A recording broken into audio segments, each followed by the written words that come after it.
I think we'll just go ahead and call this work session to order this evening. And we have no board and commission interviews. Is there anything on the regular agenda that we need to review? If not, we'll go straight to meeting issues and updates. And I'll just start right over here with Emerson. Do you have anything you want to add? No updates, Mayor. Hey, Laura. Just one. The Sustainability Commission met yesterday and spoke with Dave Buck about a partnership potentially with Webster on Wheels as an introduction to our north-south, east-west bike lanes that we will have striped sometime in the spring. And then they're continuing to work on the sustainability proposal for us that will come sometime next year. Thank you. Pam, do you have anything? Just a quick update. Plan Commission met last week and they just received information about the tree ordinance. The department is planning to clean that up and kind of consolidate some of the code with other sections of the code. So they will be continuing with that at the next Plan Commission meeting. Thank you. David, do you have anything? I think he's working or something. Sarah, do you have anything you want to add? I can just do a quick Crossroads Business District update. It's actually probably Eric's news to announce, but the county has agreed to write the grant for the street work that is needed and that they've been working toward on this commission for many years to get the streetscaping and restriping and the things that the redoing of the curbs and all the things that they've kind of had on their wish list and needs list for a while. So it was big news and big celebration for those of us who were there at the Crossroads meeting. But yeah, so the county is going to handle the grant and expect, I guess, a fairly quick turnaround in terms of getting that submitted and hope for good news quickly after that. So this is such good news. Eric, do you want to add to that? Certainly, Madam Mayor and members, the Crossroads Business District is ecstatic. The county it's the county road, obviously, so them taking ownership of the grant is a huge potential. And with this means the city does not have to pay the engineers to do the grant application and such. We will continue on that. And Todd Ray is working on our interim solution on the sidewalks to do some crosswalk remarking right at Big Bend and Elm to help with the Hickson students and such. So we should have that solution ready to go within the next month or two and on the street. And then really the grant will be due in late February. Once it's announced, if the county receives the grant and by our partnership, it's really a question of how soon do we start what you have already funded with the streetscape project on the sidewalks and the light poles, because we're probably looking at 2025. Or possibly 2026, but likely 25 to really rebuild the road under that grant proposal. So, and it includes the intersection of Elm and Big Bend, and that's huge news because so many of us have tried for years to do something with that intersection. So I am excited about this. I think this is great. Thank you, Sarah, and thank you, Eric. David, do you have anything you want to add? No. Karen? No, I have nothing. Marie? Yes, ma'am. Just one thing. As we prepare for mayoral and council elections in April, as you all know, it is filing time and busy season, but we're starting to get requests to meet with department directors, myself, Mr. Peterson, as all part of the normal process. So to streamline that, we're going to be doing something a little different this year, and we're going to hold a couple candidate education forums. So more information will be forthcoming on that. We'll make sure it's widely public notice and work with those candidates to best fit their schedule, of course. But looking forward to doing that. So wanted to share that. Great. Neil, do you have anything? No, ma'am. Thank you. Katie? No, and I don't have anything either. So we're going to move on to our topics. And our first topic tonight has to do with the city charter and the Charter Review Advisory Board. And if you've read the memo, you know that we have a bit of a choice here. Neil, do you want to update us? Yeah, so section 15.22, which is the charter amendment that we did 2 years ago. We created a provision that said at least every 8 years in conjunction with the mayoral election, the mayor and the city council shall submit to the voters the question, shall there be a charter review advisory board to make recommendations to the city council to revise and amend the charter? That's the question. The charter review advisory board then will be convened according to chapter 4 of our code. So you have an option at this point as to whether you would want to do it now in this upcoming election, in the April election, since it is a mayoral election, or you could do it 4 years from now, and that would still bring you within the confines of the charter. And please explain to people that you can still form a charter advisory commission already, that you don't need to wait for 4 more years, No, that that's right. opportunity's in the charter. Can you explain that a little bit? That's right. So again, you as a council have the ability to amend the charter at any time. That's in section 15.21. You can form a charter review advisory board at any time. You don't have to be limited to this. This just simply said, you know, once every 8 years, we'll basically take a look at the charter. Now it does have a compelling language that says you got to submit it to the voters. However, I think if you did within an 8-year period, if you did create your own charter commission, you would be satisfying the intent of the charter. So again, you can do it now, and all you would be doing at this point is saying, shall we form a commission? But you can also do it independently at any time in the remaining 4 years before the next mayoral election. So you certainly have the power to do that. Sorry, I was just going to say, I apologize for missing some of this. So I don't know exactly where we are, but I was just going to say, unlike Missouri, the good thing is here in Webster Groves, we have legislative history. And if you go back to the meeting minutes, specifically the work session, you will see that I believe you will see that we decided that if this were to pass, that we were going to put this on the 2022 ballot. And as a result, I think that we would be silly and we would be going against our word if we failed to put it on the 2022 ballot. So if we put it on the ballot, although the voters voted, what, 84% to form the charter commission? It wasn't to form the charter commission. It was to bring in every 8-year opportunity to consider the question. Right. So if we don't do it now, if we're waiting to go on a ballot, have to wait another 8 years to do that. Another 4 years. 4 years. So we've already waited, 2 years since we put it to the people. But what I understand is that the council do have the authority to create that charter commission without even taking it to the people. That's correct. Okay. My understanding, I guess the way I thought is that since we did take it to the people, they said, yes, we want to do this, that we would just form the commission at this time. It's two different questions. On the ballot. But it's two different questions, Emerson. The first question was, do you want to amend the charter?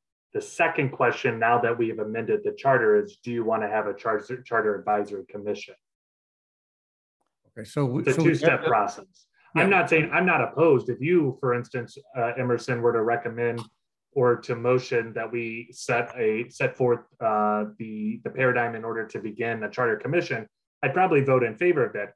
But it seems to me that on something so structurally fundamental to the democratic process as the form of government, let the people decide if it's necessary, and then from that point on, it can carry. Yeah, it's just my understanding. I thought that's what we did last time, and see what the people wanted to do. So they wanted to form the charter commission. I agree with you, David. But now, since it's the mayoral election, let's form the charter commission.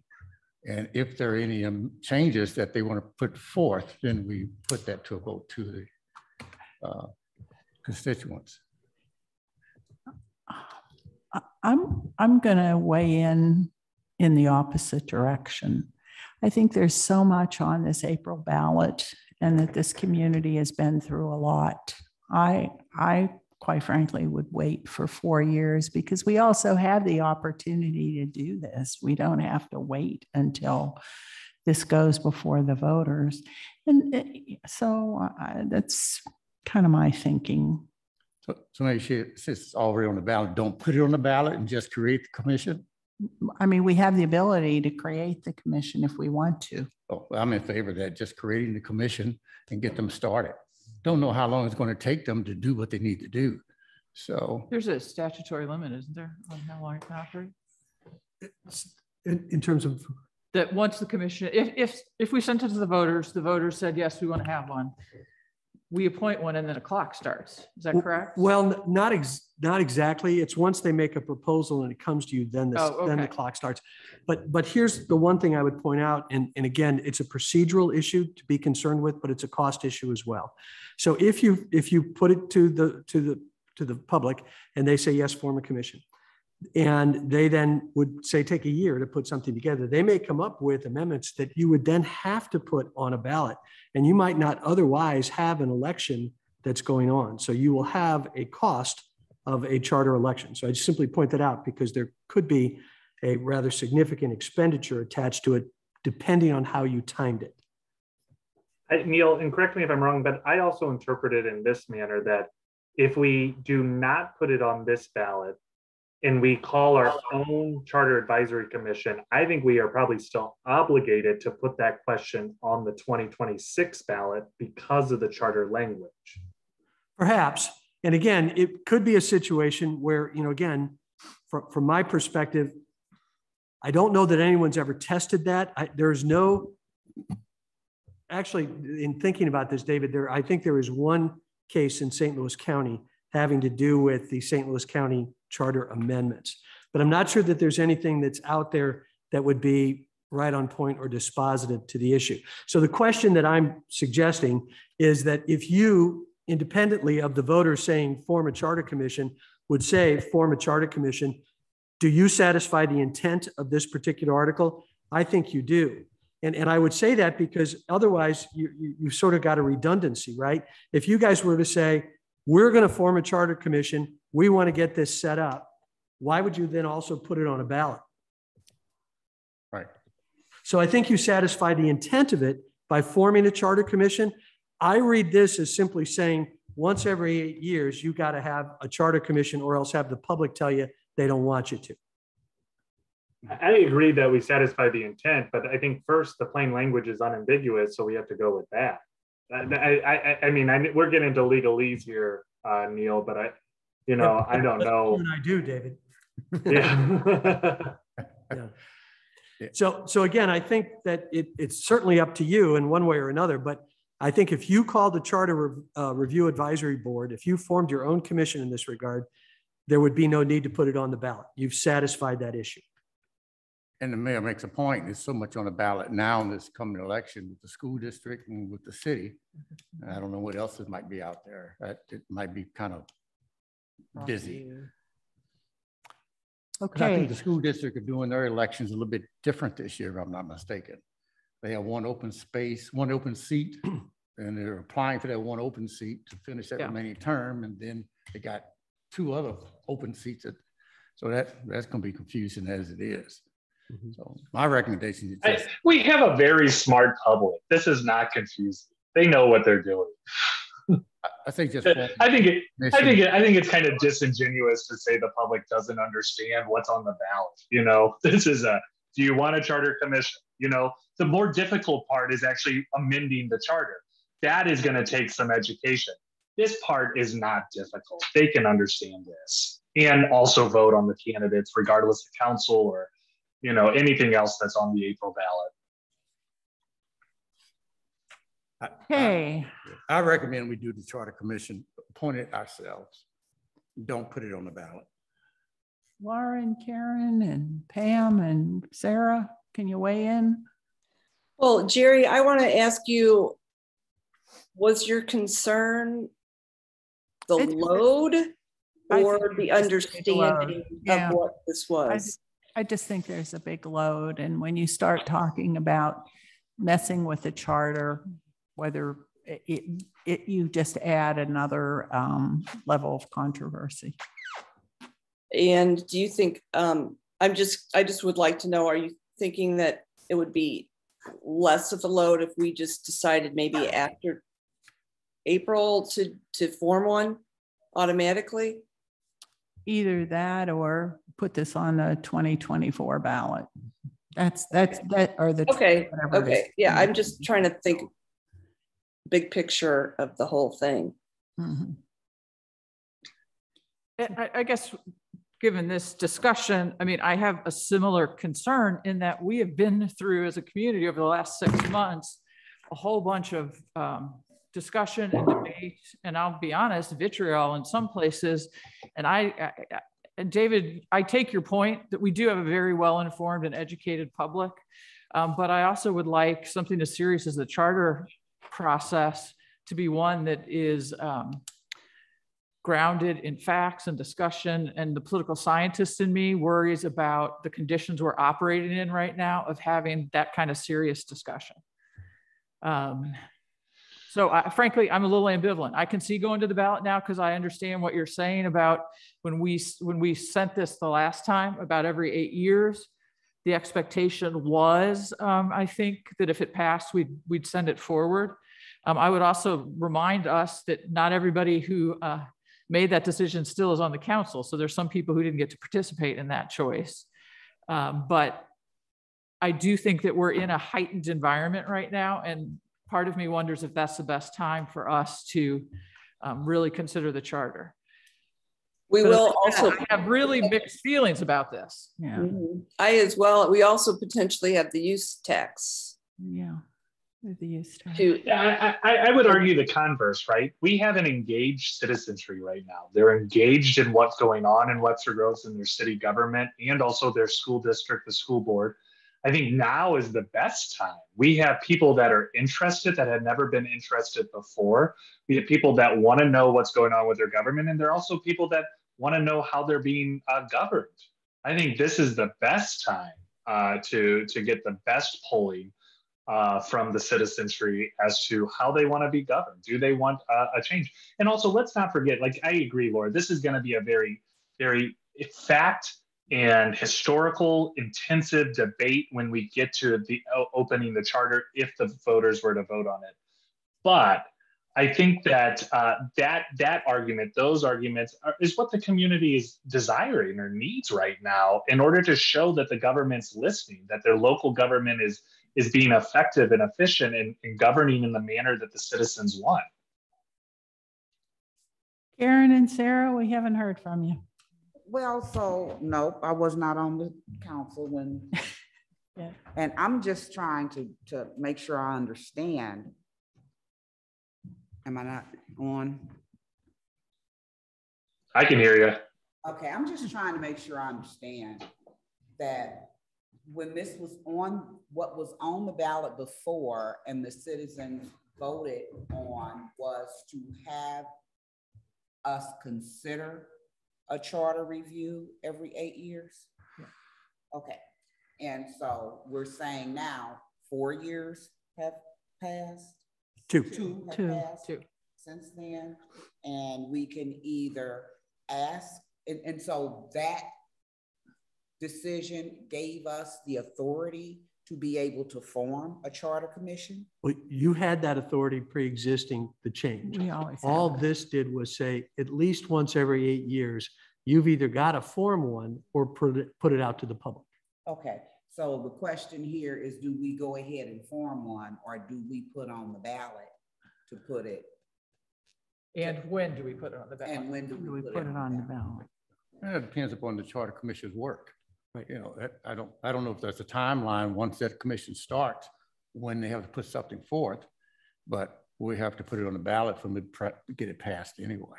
So the downside of just going forward with forming one is that we didn't put it on the ballot to ask them if they really want us to form it. The only thing that was on the ballot was, do you want us to consider it?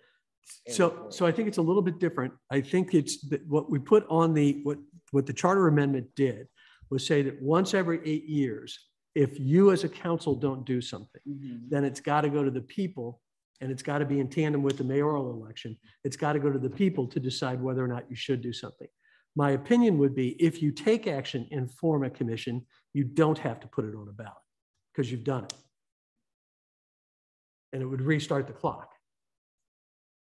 And when we had those conversations about the Charter Commission, about the charter itself, we wanted to make sure there was something that the public wanted us to do. And that's why we asked that question, and they overwhelmingly said yes. So in conjunction with the mayoral election was the time to start that commission to start reviewing the charter. So if they overwhelmingly said, yes, they want us to consider it every 4 years, we don't think that they would overwhelmingly be in favor of our forming one or a commission, or we just want to now say, okay, you overwhelmingly said consider it every 8 years. Now we're asking you, so now is this the 4 years that you want us to consider? Yeah, I think this we were saying the same thing. Since they already said yes overwhelmingly, let's go ahead and do it now because it's the mayoral election and start working it. This is where I agree with the mayor. I mean, I think that again, our citizenry is an educated bunch. They can determine the difference between amending the charter and actually deciding to open the charter. Let's give the voters the right to open the charter if they want. And if they say no, they say no. But this gives them the right, the opportunity to. I think there's a difference. Merely because they voted overwhelmingly to amend the charter does not mean that they're going to vote overwhelmingly or even in favor to open the charter. Yeah, but the amendment stated, do you want us to form a commission? And that was a yes. It did not. It did not. Yeah, the amendment said, do you want us to ask you every 8 years? And I agree with you, David. There is the question is very different, and I'm not sure the answer is the same. I have no idea what the answer might be. So that to me isn't really the problem. I want to make sure though that, you know, if we send it and we do have the public say, let's do a charter commission, that we set the table for a commission that can be productive and we don't get bogged down in some things that maybe we can't do by state law, we can't do by the state constitution. I mean, I think how we set this up and set the parameters is going to be absolutely crucial if that's the place we end up. Madam Mayor, can I throw one more thing out? And this is in terms of reading this language. If you were to put it to the voters and the voters said, no, don't form a commission, that doesn't in any way limit your ability to still do that. So all this is saying is in the event that you take no action, at least once every 8 years, you're going to give it to the public to say, take action. So, and it doesn't limit the public's ability to offer amendments themselves. That's correct. The initiative petition process. Right. No. There's still that in here. So the question is, do we put this on the ballot in April or not? And Neil, when do we have to decide by? Say it again. When do we have to decide by? When do we have to make that determination? Well, the filings end the 28th of this month. And then I think we have to have it by the first full week in February. It would earlier than that. I mean, if you want to do it without a court order. But the ideal thing would be approve it by January 18th meeting, the second meeting in January. Okay, so we don't have to make that decision tonight. And Sarah, I see that you unmuted yourself. You must have something to add here. Yeah, I mean, I was one of the people who asked for there to be a regular process for this because as I was learning more about kind of how city government worked and found out how long it had been since there had been any kind of charter commission review, and it was something that felt like a problem. And so I'm more in favor of putting the question to the voters sooner rather than later. And I mean, I don't know that there's ever a perfect time to do it, but you know, I think I remember the conversations from when you were deciding what to put on the ballot. And one of the conversations was about, do we put both questions on the ballot? Do we say, do you want to form a charter commission now? And also, do you want to amend the charter so that there's a way to you know, vote on this going forward or systematically bring this up? And the decision was made not to put the second question, or I guess the way I said it, the first question, but not to put the question to the voters in the last election about whether or not to form a charter commission today, and instead to wait for the mayoral election. And I think that's fine, but I don't know that saying, you know, it's not the right time, it feels a little, I don't know. I'm not exactly sure what word I want to use there, but I'm in favor of putting it on the ballot. I think, you know, we can ask the voters if they want to see a charter commission, and if they don't, then then that's done. And if they do, then that's something we should be addressing anyway. Okay, these are all good thoughts for us, which we'll come back in January and deal with making a decision about whether or not to go ahead and put this on the ballot. It's certainly. It seems like the majority want to put it on the ballot. That's right. So we'll come back, but we have to do a formal vote on this in January. So is that something that we'll vote for in January? We have to vote on it in January, and that'll give you an opportunity to, I mean, ideally, we should have like a bill before you at the first meeting in January. Yes, we should do that. Yep. Absolutely, we should do that. Put it on the ballot, get the process started. Well, let's do that then. Yes, let's do that. And it'll certainly tell us a lot about whether the community wants us to open the charter and study that. That'll be interesting.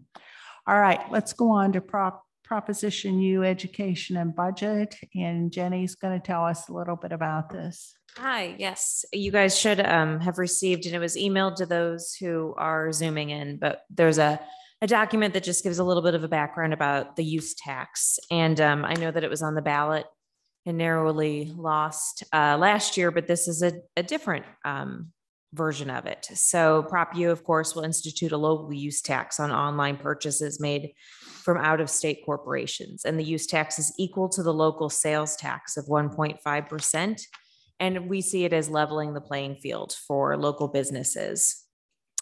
So one big part of the educational campaign, I won't read the whole document to you, but one thing that we're really going to have to determine before we launch the educational campaign is what the funds will be used for. If we just, if this is put on the ballot and we decide to raise money for it, is it going to be funding public investments, supporting local businesses, city financial stability, or continued city cybersecurity enhancements? So that's something that I think will help quite a bit. Just to jump in, it could be all of those things. So again, this is not binding how you spend the money, but the message we send to the public on, where will this revenue go in the city's world? It'll be, I think, an easier thing for residents to envision why they would want this if they know this is about how much money could be raised and this is how it'll be used. So I think that that's something that'll definitely help.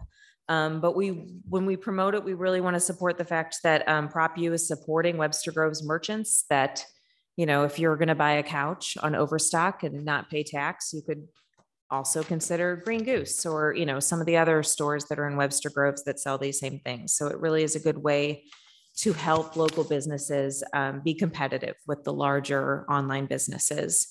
Without a local use tax, the local area shoppers aren't paying their share of the government services that buying online would help them avoid. So it's just all that bit about how residents can help the city, how residents can help local businesses, and how it can help the city's workforce and public services that we offer.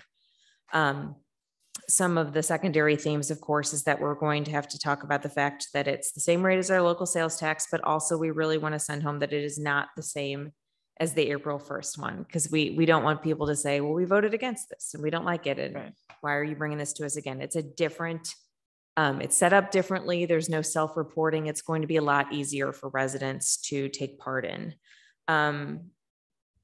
The talent, the spokespeople, I guess, for the campaign is, of course, we would want to use Mayor Welch, and then the council members that are not running for office, just to kind of take that element out of it and not be seen as doing favoritism for any council members who might also be running their own campaign. Local business leaders, we hope to really tap into our business community and find folks who could be positively affected by this, who would be willing to talk about it, and city leadership.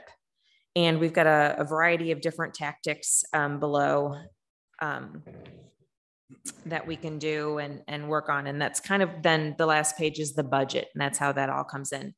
We're asking for $25,000, and that'll be broken down in a variety of different ways. Of course, we need some professional design elements that kind of attach the city's brand and tie things in. The Missouri Municipal League has some great things, but they aren't very specific to Webster Groves. And so we want to make sure that the people in this community understand how this affects them personally, and not just kind of a greater, more vague, state focused campaign. And direct mail, of course, we'll do some postcard mailings.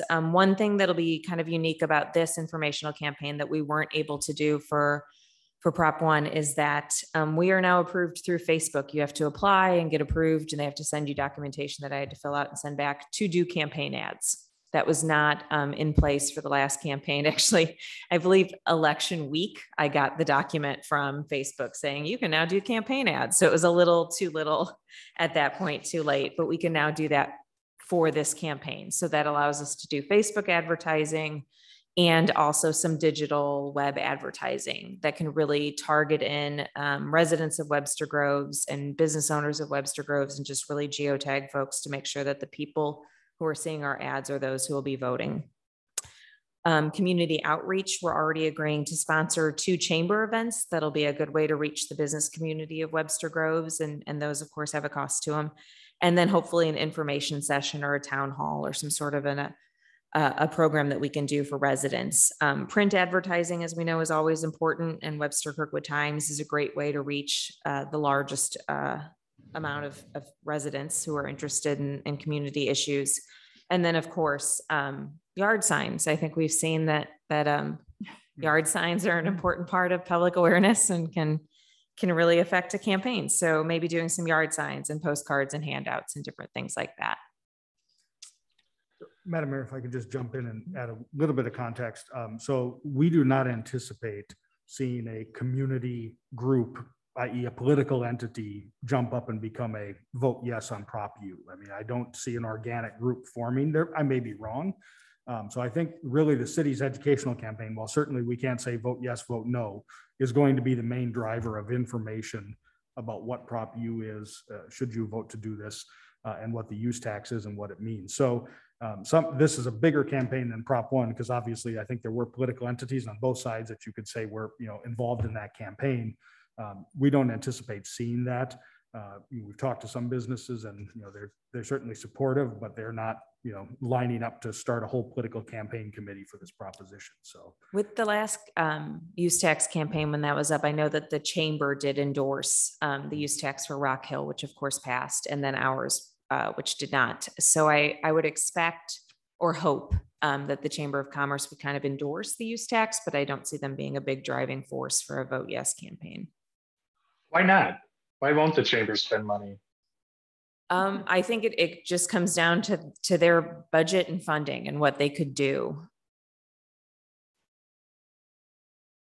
So I'm usually, if someone else has something, I have a couple questions, but I could wait if someone else has something. I have a question. I just wanted to know kind of your calendar, what you see for a calendar for when the public would start seeing the direct mail pieces. When would you start pushing out this messaging? I would hope to begin pushing it. We'll have some messaging done in January, of course, a website, and then some handouts for chamber events that are going to take place in January. I think the bulk of the advertising and the direct mail would begin in February and then continue throughout February and March, kind of ramping up as it gets closer to the election in April.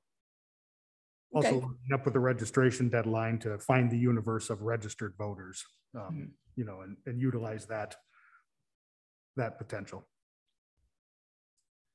And we don't anticipate the type of opposition we saw before, because this is actually a state initiated. I'm hopeful. And I think a lot of the opposition before came to that self-reporting, and there was a lot of confusion as to how this would work and how people would do it and how responsible they had to be and what kind of paperwork did they fill out. And all of that is gone. That is no longer an issue with that. So I'm hoping that this would not be an issue. And I also know that neighboring community, Shrewsbury, is looking at adding this to their ballot. So I think it's something that a lot of our neighbors across the city are also going to be promoting to their residents. So here's hoping that they get some of those messages as well, kind of seeping in as they move around the county. Great. Who else has some questions? What does sponsoring a chamber event mean? They have a lunch sponsor and then an event called Coffee and Connections. And just as the sponsor of that, you pay a certain amount of money and you get a little bit of time at the beginning to talk. So it allows us to have kind kind of a direct audience with the chamber group, and then also give them some collateral and background information that they can take with them. Mr. Franklin, sorry. Just sorry. All I was going to say was that it seems like we already have the chamber on board, so it seems kind of superfluous to go after the chamber. We already have them on board. It would be mostly to hit the members. I think we have the chamber as an organization on board, but then tapping into those individual community business members. So as they go back to their retail store and their insurance office and their financial planning office, that they kind of act then as ambassadors to it. Mr. Franklin, if I can add, I was going. Yeah. So absolutely understand your point. I think there is not a great transfer from the chamber as an organization to trying to activate some ambassadors that are in these businesses. And that's really the goal, is using the coffee and connection through the chamber and the chamber luncheon to really engage those businesses, not just under the chamber banner, but I'm business owner, John Doe from XYZ Boutique. This is how this is going to affect me, and create a third-party validator for the city's campaign out of those kind of conversations. The chamber gives us credibility with them that there is obviously a business economic benefit to this, and it's not just the city saying that, but there are some connections there that I just don't think that are not fully created from the city to those businesses directly. And I think we've even seen that with Douglas Hill and some other things, that the chamber as a whole might support it, but individual members still had a lot of questions. So this would be an opportunity that with the use tax, that even if the chamber as a whole supports it, we can reach those individual members. We can answer their questions and hopefully get a lot of those individual businesses who are directly affected on board. Thank you. Have we, the 3 business districts, are they doing anything collaboratively? Are we going to approach them to do something collaboratively in order to support this as well? I would hope that we can get them all on board and kind of work with them. The Business Development Commission, I think, will be a big part of that. And we're kind of ramping up our communications with the business community just with the American Rescue Plan funding. So we've kind of created a really good rapport with those groups that has been kind of exciting. And I think that that'll allow us to reach all those business districts. And I was thinking maybe we have them put some skin in the game. Let's ask them for $1,000 each in order to defray our budget, in order to help us get the word out. Because obviously it benefits them, but let's have them put some skin in the game. Same thing, and that's why I wish I could do that with the chamber, because I'd like to get the chamber to have some skin in the game, but I can't do that. So let's go to the business districts who are members of the chamber.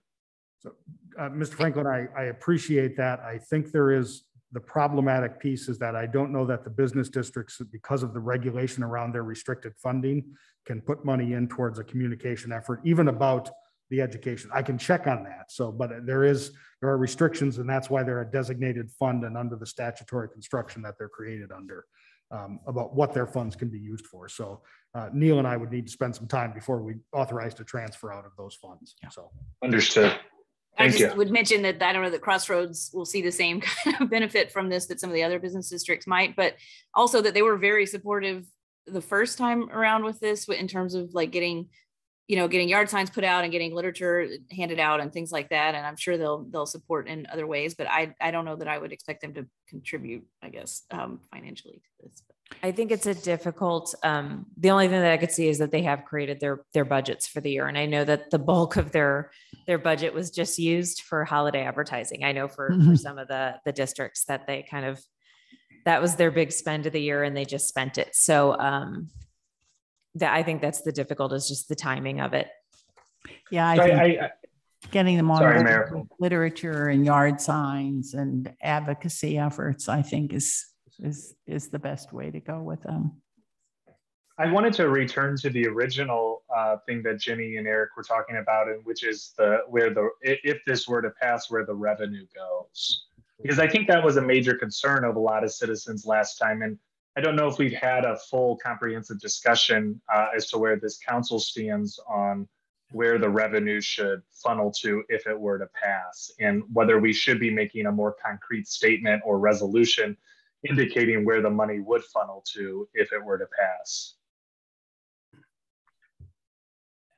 I mean, I think one of your themes here, which is powering public services, is a really good one that it supports the city workforce and services that Webster Groves depends on and demands. That's a very open statement that would, for example, allow us, if our compensation study comes back and we find that there's a class of employees that is totally underpaid, maybe responsible for some of our difficult staffing levels, that this would be a really good place to put that funding. So, and that statement really gives us a lot of latitude. I think it'll help residents support it if they kind of can envision the path of where the money will go and where it will end up and how it will help. I agree. And so, like, are we thinking this would just go into the general revenue fund? By law, Mr. Franklin, it will go to the general revenue fund. So, okay. So there, because the ordinance that you have done 2 readings on now is not restricted in its language yet, it will be in the general revenue fund. It's not a segregated fund for only specific purposes. So then we're talking intentions rather than obligations. That's correct. Yes. Intentions rather than obligations. All right, let's move on so we can get to our closed session.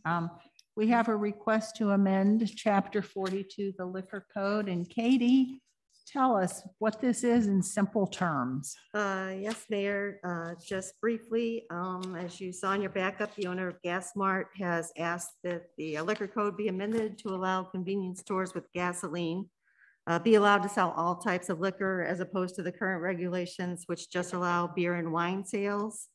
There has been interest by other gas stations with convenience stores. The statement was always put something in writing, and somebody has, so here it is. Just briefly, a little bit of background. Prior to 2011, there were no alcohol sales allowed at convenience stores with gasoline stations. And in 2011, an ordinance was approved that allowed beer and wine sales only, along with some other restrictions. So should the council wish to entertain amending the code to allow for all types of alcohol sales at convenience stores with the gasoline stations, staff can draft a bill and put it on a future agenda, or you can think about it more.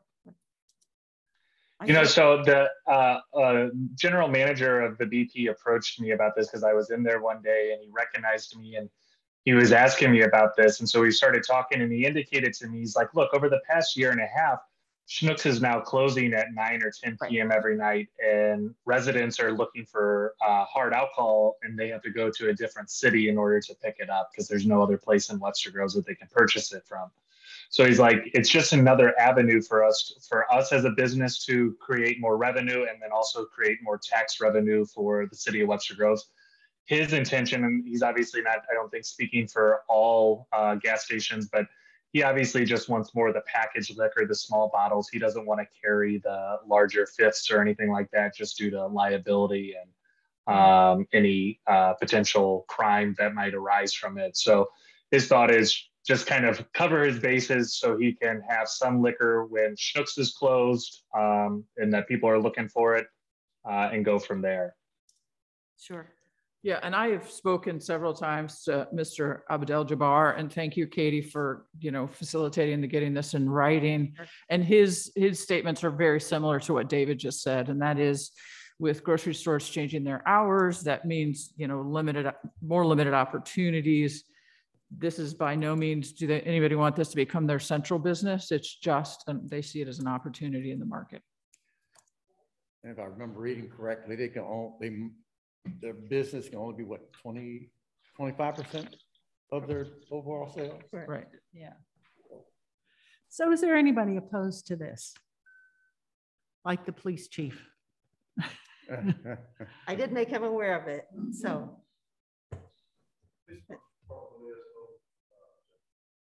Okay, that was good to know. The concern before was the primary concern was -%.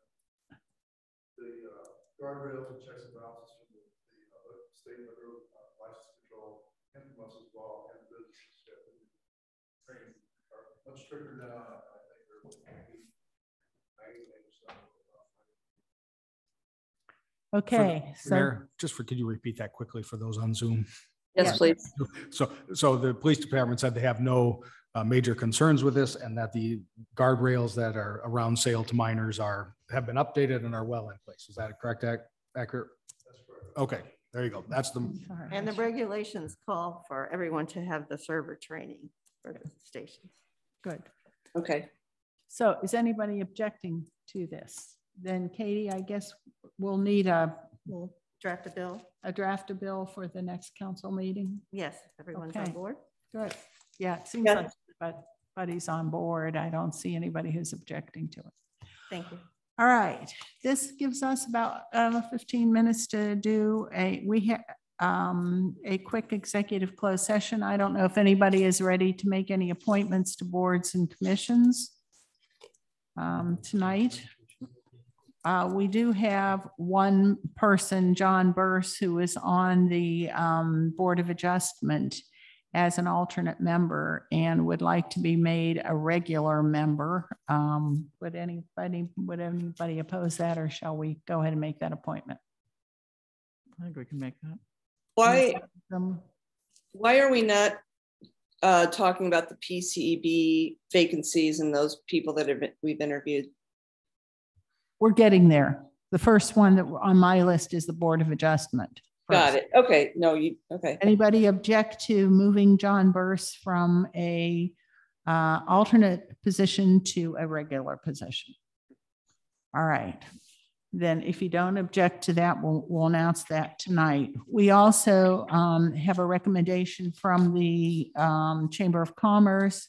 Rebecca now has resigned from the Business Development Commission, and they have recommended that Bud Belomo be the official representative from the chamber. Does anybody oppose that? Nope. Okay, then we'll make that. And finally, we have the Community Engagement Board, and as Pam had mentioned, we have 3 members who have interviewed for a position. We have 2 vacancies, 1 resident, but we need 1 business owner. And it looks like the 3 folks who have applied, Lexi O'Brien, Paul Dietrich, and Sandra Mudd, none of them are a business owner. One of them could be appointed to the board now to take that resident vacancy. Unless you want to leave this open again. I think it would be great if we could appoint somebody, especially because there's 2 vacancies and we don't have anybody in consideration yet for the business owner part. So I think the more people we can give them, the better right now. But okay. So 3: Lexi O'Brien, Paul Dietrich, and Sandra Mudd. I know Lexi from this this topic in this area. I know it's been a focus of hers for quite a while, and she would be my recommendation, but I'm open to others for sure. Yeah. Reading her resume, I mean, sounds impressive, for this group. Anybody else? I know Lexi as well. She would be a good appointee. I also want to just note that Paul Dietrich has applied for the second time, and he seems qualified as well. So I don't know what your consideration would be of him. I agree with you with both of them. Anybody else? Laura, you have? Well, I frankly, all 3 I think are highly qualified, and so I don't. It's an embarrassment of riches in terms of our public engagement. So, I know Lexi and think she would be great. Paul has some interesting qualifications given his background in mental health, and Sandra certainly made an impassioned plea to us. So that's me sitting on the fence and not really telling you anything. And I know Lexi would be good because I know her personally. I just don't know the other 2 personally. All right. Well, let's choose one. Shall we choose Lexi and appoint her to the board? I'm okay with Lexi. Is everybody okay with Lexi? Okay. Yeah. And then let's see what happens and keep Paul in mind and let him know that we appreciate him, and we'll keep him in mind for the next opening, but we do need to find a business owner. So, all right, with that in mind, we are going to do a very quick executive closed session, And Councilwoman Arnold. Yes, Mayor, I'd like to call for an executive closed session under number 1, attorney-client privilege communications, Missouri statute 610.021, open paren 1, close paren, and number 3, personnel, Missouri statute 610.021, open paren 3, close paren. Second. Mayor Welsh, Yes. Councilmember Arnold, Yes. Councilmember Bliss, Yes. Councilmember Franklin, Yes. Councilmember Smith, Yes. Councilmember Alexander, Yes. Councilmember Richardson. Yes. All right, so the public understands what's happening. We are going to physically move ourselves to the conference room for a very short executive session. And that's to leave all of this open for you. So nobody has to get off, retool, get back on again. So we'll all go over there, do our closed session and come right back. Thank you. And those on Zoom can stay on. Council members, please go to the closed session link that you have. Yes.